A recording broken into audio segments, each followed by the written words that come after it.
കേരളത്തിലെ content creation space എടുത്തു കഴിഞ്ഞാൽ അതിൻ്റെ അവസ്ഥ എന്ന് പറയുന്നത് വളരെ പരിതാപകരമാണ്. ഇപ്പോൾ ശരിക്കും ക്രിയേറ്റിവിറ്റി വളരേണ്ട ഒരു സ്പേസിൻ്റെ അകത്ത് അടിയും, ഇടിയും, തൊഴിയും, ബഹളവും, കോൺട്രവേഴ്സിയും, ഡ്രാമയും, തേർസ്റ്റ് ട്രാപ്സും മാത്രമേ ഉള്ളൂ. എവിടെ നോക്കിയാലും ഇത് മാത്രമേ കാണാനുള്ളൂ. ശരിക്കും പറഞ്ഞു കഴിഞ്ഞാൽ ക്രിയേറ്റിവിറ്റി വളരേണ്ട ഒരു പ്ലാറ്റ്ഫോമിൽ നെഗറ്റിവിറ്റിയാണ് ഇപ്പോൾ ശരിക്കും ട്രെൻഡാവുന്നത്.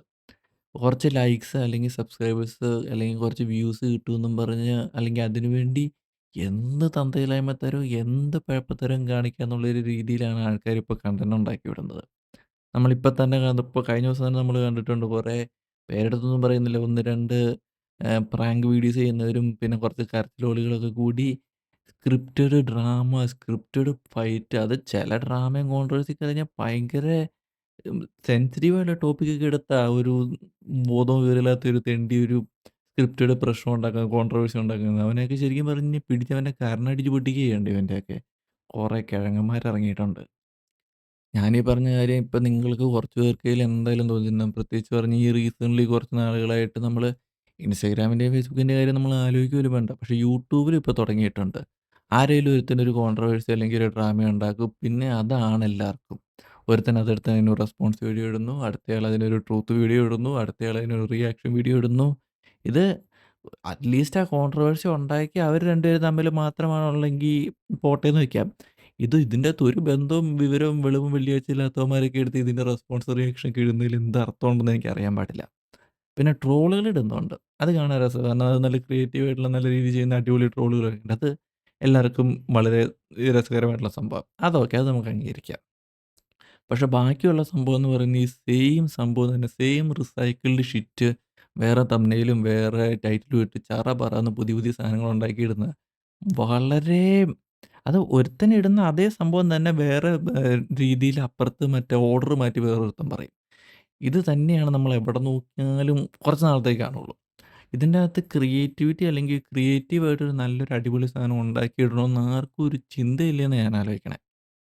കുറേ പേരൊരു വീഡിയോ എടുത്തിട്ട് ഇതാണ് ഇതിൻ്റെ സത്യം, ഇതാണ് ട്രൂ സ്റ്റോറി, ലീക്ഡ് കോൾ കിട്ടി, അല്ലെങ്കിൽ ഒഫീഷ്യൽ റെസ്പോൺസ് കിട്ടിയെന്നും പറഞ്ഞ് കുറേ പേരൊരു വീഡിയോ ഇറക്കും.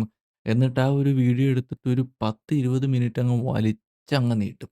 അതിൻ്റെ അകത്ത് ആ പറയുന്നവനും അറിയാൻ പാടില്ല അവനെന്നാ പറയണേ, കാണുന്നവനും മനസ്സിലാവില്ല അവനെന്നാ പറയണേ. എന്നിട്ട് മൊത്തം കണ്ടു തീർന്നിട്ട് അതിൻ്റെ തംബ്നെയിലും ടൈറ്റിലും ആയിട്ട് യാതൊരു ബന്ധവുമില്ലാത്ത എന്താണ്ടൊക്കെ ഒരു 10, 20 മിനിറ്റ് അങ്ങ് വിളിച്ച് പറഞ്ഞു കഴിഞ്ഞാൽ അവന് വ്യൂ കേറി. വേറൊന്നുമില്ല. കണ്ട നമ്മള് മണ്ടന്മാര്. അല്ലാതെ വേറൊന്നും സംഭവിക്കുന്നില്ല ഈ വീഡിയോസിൻ്റെ അകത്തുന്നൊന്നും. ഇതിനിപ്പം നമ്മള് കണ്ടന്റ് ക്രിയേറ്റേഴ്സിനെ മാത്രം കുറ്റം പറഞ്ഞിട്ട് കാര്യമില്ല. അവരെയും പറയണം. പക്ഷേ അതിനേക്കാളും കൂടുതൽ ശരിക്കും ഇതിനൊരു വലിയ ശതമാനം ഇതിന് ഉത്തരവാദികളായിട്ടുള്ളത് നമ്മള് വ്യൂവേഴ്സാ. കാരണം നമ്മളീ അൽഗോരിതത്തിന് മനസ്സിലാക്കി കൊടുക്കുന്നുള്ളതാ. നമ്മൾ ഇന്ന സാധനത്തെ ക്ലിക്ക് ചെയ്ത് കഴിഞ്ഞാൽ അൽഗോരിതത്തിന് മനസ്സിലാവണത് എന്നാ, ഇതാണ് കേരളത്തിന് വേണ്ടത്. ഒരു വളരെ ഉപകാരമില്ലാത്തൊരു കണ്ടന്റ് എടുത്തിട്ട് അതിൻ്റെ അകത്ത് പോയി നമ്മൾ ചിലപ്പോൾ നമ്മുടെ ഒരു വിഷമത്തിന് അതിൻ്റെ അകത്ത് കമന്റ് കയറി കുറേ തെറിയും ബഹളവും വെക്കും, ലൈക്ക് അടിക്കും, ഡിസ്ലൈക്ക് അടിക്കും. അന്നേരം യൂട്യൂബിൻ്റെ അൽഗോരിതം നോക്കുമ്പോൾ ഇതാണ് കേരളത്തിലെ ആൾക്കാർക്ക് കണ്ടാൽ മതി. ഈ ഇമ്മാതിരി വൃത്തികെട്ട സാധനമാണ് അവർക്ക് ഇഷ്ടമെന്ന് പറയുമ്പോൾ ഇത് തന്നെ അൽഗോരിതം പ്രൊമോട്ട് ചെയ്തുകൊണ്ടിരിക്കും. അപ്പോൾ നല്ല കണ്ടന്റ് ഇടുന്നവരോ അതിനൊരു പ്രൊമോഷനും ഇല്ല. അത് അൽഗോരിതം നോക്കുമ്പോൾ ഇതാർക്കും കാണേണ്ട ആവശ്യമില്ല. അപ്പോൾ അത് അൽഗോരിതം പ്രൊമോട്ട് ചെയ്യില്ല. അപ്പോൾ ഈ കണ്ടന്റ് ഇടുന്നവർ എന്നാ ചെയ്യും? നല്ല എഫേർട്ട് എടുത്ത് പണിയെടുത്ത് ക്രിയേറ്റീവായിട്ട് കണ്ടന്റ് ഉണ്ടാക്കുന്നവർ എന്ത് ചെയ്യും? എനിക്ക് അവർ ഇത്രയും എഫേർട്ട് ഇടുന്നേക്കാളും എളുപ്പം അവനെളുപ്പം ഒരു ഡ്രാമ ഉണ്ടാക്കുന്നുണ്ട് അവൻ നോക്കുമ്പോൾ അവനും അത് തന്നെയല്ലേ ചെയ്യുള്ളൂ. അപ്പോൾ നമ്മൾ ഈ വ്യൂവേഴ്സ് എന്ത് വേണമെന്ന് അൽഗോരിതത്തിന് കാണിച്ചു കൊടുക്കുന്നതനുസരിച്ചാണ് നമ്മുടെ നാട്ടിലെ കണ്ടന്റിന്റെ ഒരു നിലവാരം വരുള്ളൂ. ഇത് ശരിക്കും പറഞ്ഞ ഒരു പുതിയ സംഭവമല്ല ഇത് ശരിക്കും. നമ്മുടെ നാട്ടിലെ ന്യൂസ് ചാനലുകളും നമ്മുടെ നാട്ടിലെ ടിവി പ്രോഗ്രാംസും സീരിയൽസും ഒക്കെ ഇത് തന്നെ വർഷങ്ങളായിട്ട് നെഗറ്റിവിറ്റി വിറ്റ് ജീവിക്കുന്നവരാണവര്. നമ്മൾ തന്നെ അറിയാം. നമ്മളൊരു ന്യൂസ് ചാനൽ എടുത്തു കഴിഞ്ഞാൽ അതിൻ്റെ അകത്ത് ഒരു നല്ല ന്യൂസ് ഈ അടുത്തെങ്ങും കണ്ടിട്ട് ഞാൻ ഓർക്കണില്ല. ഒരു ന്യൂസ് ചാനലിൽ അവർക്ക് വേണ്ട ഒരു ഒരു വെടിക്കഥയോ അല്ലെങ്കിൽ എന്തേലും ഒരു നെഗറ്റീവ് ആയിട്ടുള്ള ന്യൂസ് കിട്ടിക്കഴിഞ്ഞാൽ അതെടുത്ത് വെച്ചിട്ട് അവർ 1, 2 ആഴ്ച എടുത്തിട്ടങ്ങ് അലക്കും. അതിൻ്റെ അകത്ത് ആദ്യത്തെ ആഴ്ച അവർ തമ്മിലുള്ള ചർച്ച. രണ്ടാമത്തെ ആഴ്ച കുറേ വിവരവും വിദ്യാഭ്യാസവും ഇല്ലാത്ത കുറേ കിഴങ്ങന്മാരെ വിളിച്ചു വരുത്തിയിട്ട് അവർ തമ്മിൽ ചർച്ച. എന്നിട്ട് അവസാനം ഇടിയും തൊഴിയും ബഹളവും തെറിവിളിയായിട്ട് കൂട്ടിയിടിയായിട്ട് അവരത് 1, 2 ആഴ്ച കൊണ്ടുപോകും. അടുത്ത ആഴ്ച അടുത്തൊരു വേറൊരു വെടിക്കഥ അല്ലെങ്കിൽ ഒരു വെടിക്കോൾ കിട്ടും. എന്നിട്ട് അതുകൊണ്ട് അടുത്ത 2 ആഴ്ച അവർ ഓടിക്കും. ഇത് തന്നെയാണ് ന്യൂസുകാർ ചെയ്യുന്നത്. സീരിയലുകൾ എടുത്താലോ സീരിയലിൻ്റെ അകത്ത് സ്റ്റോറി ഒന്നും ഉണ്ടാവില്ല. ഒരാള് പ്രസവിക്കണമെങ്കിൽ ഒരു വർഷമൊക്കെ എടുക്കും. അത് ഒരു ഡ്രാമ തീരും നമ്മൾ സോൾവ് ആവുമെന്ന് വിചാരിക്കുമ്പോഴത്തേനും ഒരു ബന്ധവുമില്ലാത്ത വേറൊരു ഡ്രാമ അതിൻ്റെ അകത്ത് കുത്തിക്കേറ്റി ട്വിസ്റ്റ് എന്നും പറഞ്ഞ് കുത്തിക്കേറ്റി അതങ്ങ് വലിച്ചു നീട്ടും. ഇനിയിപ്പോൾ സീരിയലും ന്യൂസൊക്കെ വിട്ട് കഴിഞ്ഞാൽ നമ്മുടെ നാട്ടിലെ ടിവി പ്രോഗ്രാംസ് എടുത്തു കഴിഞ്ഞാൽ ഏറ്റവും നമ്മുടെ നാട്ടിലിപ്പോൾ ഏറ്റവും ട്രെൻഡിങ് ആയുള്ള ടിവി പ്രോഗ്രാം എന്ന് പറയുന്നത് ബിഗ് ബോസാണ്. അത് തന്നെ നമ്മൾ എടുത്താൽ മതി. കാണുന്നവർക്കും അറിയാം, കാണാത്തവർക്കും അറിയാം. ബിഗ് ബോസ് കാണുന്നത് അതിൻ്റെ അകത്തുള്ള കോമ്പറ്റീഷനോ പരിപാടിക്കോ ഒന്നും വേണ്ടിയില്ല. അതിൻ്റെ അകത്ത് അടിയും കോൺട്രോവേഴ്സിയും കാണാൻ വേണ്ടിയാണ് ഭൂരിഭാഗം പേരും ബിഗ് ബോസ് കാണുന്നത്. ഞാൻ നോക്കിയിട്ട് അതിൻ്റെ അകത്ത് അത് മാത്രമേ ഒരു എന്തേലും സംഭവം ഉള്ളതായിട്ട് എനിക്ക് അതിനകത്ത് കാണുന്നുള്ളൂ. വേറൊന്നും ഞാൻ അതിനകത്ത് കാണുന്നില്ല. നമ്മള് ഇൻസ്റ്റാഗ്രാം എടുത്താലും യൂട്യൂബ് എടുത്താലും അതിൻ്റകത്ത് റീൽസൊക്കെ ട്രെൻഡ് ആവുന്നത് അടിയിടിയും തൊഴിയും തന്നെ ബിഗ് ബോസില്. അല്ലാതെ നല്ല കോമ്പറ്റീഷനൊന്നും ഇതുവരെ ട്രെൻഡായിട്ട് ഞാൻ കണ്ടിട്ടില്ല. അപ്പൊ പിന്നെ നമ്മുടെ നാട്ടിലെ മൊത്തത്തില് നാട്ടിലെല്ലാം നെഗറ്റിവിറ്റിയാണ് റിവാർഡ് ചെയ്യുന്നതെങ്കിൽ നമ്മുടെ കണ്ടന്റ് ക്രിയേറ്റേഴ്സ് സെയിം പാത പിന്തുടരുന്നതിൽ എന്തേലും തെറ്റുണ്ടെന്ന് നമുക്ക് പറയാൻ പറ്റുമോ? ശരിയാണ്, കണ്ടന്റ് ക്രിയേറ്റേഴ്സ് അത് കണ്ട് നല്ല കണ്ടന്റ് ഉണ്ടാക്കണം. അതിന് നമ്മള് വ്യൂവേഴ്സും കുറച്ചൊക്കെ സപ്പോർട്ട് ചെയ്യണം.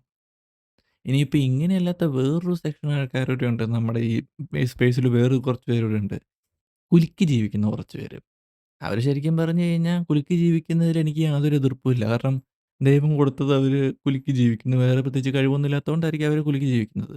അത് അവരുടെ ഇഷ്ടം. പക്ഷേ അവര് കാണിക്കാൻ താല്പര്യപ്പെടുന്നവര് കാണിക്കുന്നത് കാണുന്നതിൽ ഒരു തെറ്റുണ്ടെന്ന് ഞാൻ പറയില്ല. കാണിക്കാൻ താല്പര്യമുള്ള കാര്യങ്ങൾ നമ്മളിപ്പം നല്ല വണ്ടി വാങ്ങിച്ചാല് ആൾക്കാര് കാണാൻ വേണ്ടി നമ്മള് പുറത്തൂടെ ഇറക്കി സൗണ്ടൊക്കെ വെച്ചോണ്ട് നടക്കുന്നത് 2 പേര് കാണട്ടെ എന്നാ. അത് തന്നെയാണ് ഇതിന്റെ ലോജിക്ക്. കാണിക്കാൻ താല്പര്യമുള്ളവര് കാണിക്കും, കാണാൻ താല്പര്യമുള്ളവര് കാണും. അതിൽ യാതൊരു തെറ്റുമില്ല. പക്ഷെ ഇവരെ കണ്ടന്റ് ക്രിയേറ്റേഴ്സ് എന്ന് വിളിക്കുന്നതില് എനിക്ക് വലിയ യോജിപ്പില്ല. ഇവരെ കണ്ടന്റ് ക്രിയേറ്റേഴ്സ് എന്നല്ല, വേറെ കുറച്ചൊരു പുതിയ വല്ല വേർഡ് കണ്ടുപിടിക്കണം. വല്ലോ കോണ്ടന്റ് ക്രിയേറ്റേഴ്സ് അങ്ങനെ എന്തെങ്കിലും പേരിട്ട് പുതിയൊരു വേറൊരു ഗ്രൂപ്പ് ആക്കാൻ വരില്ല. കണ്ടന്റ് ക്രിയേറ്റേഴ്സ് ആണെന്ന് ഞാൻ ഒരിക്കലും അംഗീകരിക്കില്ല ഇവരെ. അപ്പൊ ഞാൻ ഇത്രയും പറഞ്ഞത് ശരിക്കും പറഞ്ഞു കഴിഞ്ഞാൽ കണ്ടന്റ് ക്രിയേറ്റേഴ്സിന് കുറ്റം പറയാൻ വേണ്ടിയല്ല ഞാൻ പറഞ്ഞത്. ശരിക്കും പറഞ്ഞു കഴിഞ്ഞാൽ കണ്ടന്റ് ക്രിയേറ്റേഴ്സിനെ ഇങ്ങനെ ചെയ്യുന്നവരെ നമ്മൾ കുറ്റം പറയണം, എന്നാലേ അവര് നന്നാവുള്ളൂ. അതിന്റെ കൂടെ തന്നെ നമ്മൾ വ്യൂവേഴ്സും കുറച്ചൊക്കെ റെസ്പോൺസിബിലിറ്റി ഏറ്റെടുക്കണം. എന്നാലേ ശരിക്കും പറഞ്ഞു കഴിഞ്ഞാൽ ശരിക്കും നമ്മളെന്നാ ചെയ്യേണ്ടതെന്ന് വെച്ച് കഴിഞ്ഞാൽ, ഈ മാതിരി ലീക്ഡ് വീഡിയോസ് അല്ലെങ്കിൽ അങ്ങനെ എന്തെങ്കിലുമൊക്കെ ഈ കോൺട്രോവേഴ്സി അങ്ങനെ എന്തെങ്കിലുമൊക്കെ ഒരു വീഡിയോ നമ്മൾ കണ്ടു കഴിഞ്ഞാൽ, നമ്മളത് എൻജോയ് ചെയ്തു എന്നിട്ടതങ്ങ് വിടുക. അതിന് ലൈക്ക് ഇട്ട് അതിന്റെ കമന്റിൽ പോയി അവന്റെ തന്തയ്ക്കും അപ്പൂപ്പനും തള്ളയ്ക്കൊക്കെ വിളിക്കാതെ, അതിന് എൻഗേജ്മെന്റ് കൊടുക്കാതെ കണ്ടങ്ങ് വിടുക. എന്നിട്ട് നല്ല കണ്ടന്റ് കാണുമ്പോൾ, നല്ല വാല്യൂ ഉള്ള എഫേർട്ട് എടുത്ത് വരുന്ന നല്ല കണ്ടന്റ് കാണുമ്പോൾ അതിനൊരു ലൈക്ക്. കമന്റിൽ പോയിട്ട് നിങ്ങൾ വലിയ വലിയ കമന്റൊന്നും ഇടണ്ട. ഒരു ഹാർട്ട് ഇമോജി, ഒരു ഫയർ ഇമോജി ഒക്കെ ഇട്ട് കഴിഞ്ഞാൽ അത് എൻഗേജ്മെന്റ് ആയി. യൂട്യൂബിന്റെ അൽഗോരിതം നോക്കുമ്പോൾ ഇതിന് ആൾക്കാർ എൻഗേജ്മെന്റും ഉണ്ട്. അപ്പോൾ യൂട്യൂബ് ഇത് പ്രൊമോട്ട് ചെയ്യും. അങ്ങനെ ശരിക്കും പറഞ്ഞാൽ നമ്മുടെ നാട്ടിൽ നല്ല നല്ല കണ്ടന്റ് ക്രിയേറ്റേഴ്സ് പൊങ്ങി വരുള്ളൂ, വളർന്നു വരുള്ളൂ. അത് ശരിക്കും ക്രിയേറ്റേഴ്സിനേക്കാളും പവർ ഞാൻ പറയുന്നത് നമ്മൾ വ്യൂവേഴ്സിനുണ്ടെന്നേ ഞാൻ പറയുള്ളൂ. അപ്പൊ ഞാനിത്രയും പറഞ്ഞതെന്നാ വേറൊന്നുമല്ല. ശരിക്കും കേരളത്തില് ടാലന്റ് ഇഷ്ടം പോലെയുണ്ട്. ടാലന്റ് ഒരു കുറവുള്ളതല്ല കേരളത്തിലെ പ്രശ്നം. നമ്മള് ഫീഡ് ചെയ്യുന്ന, സപ്പോർട്ട് ചെയ്യുന്ന കണ്ടന്റാണ് ശരിക്കും മെയിൻ പ്രശ്നം എന്ന് പറയുന്നത്.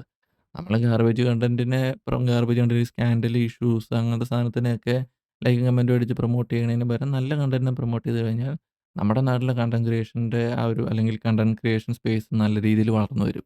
അപ്പളേ നമുക്ക് ശരിക്കും നോർത്ത് ഇന്ത്യൻസായിട്ടൊക്കെ ഉള്ളൊരു മുട്ടാനുള്ള ഒരു ലെവലിൽ എത്താൻ പറ്റുള്ളൂ.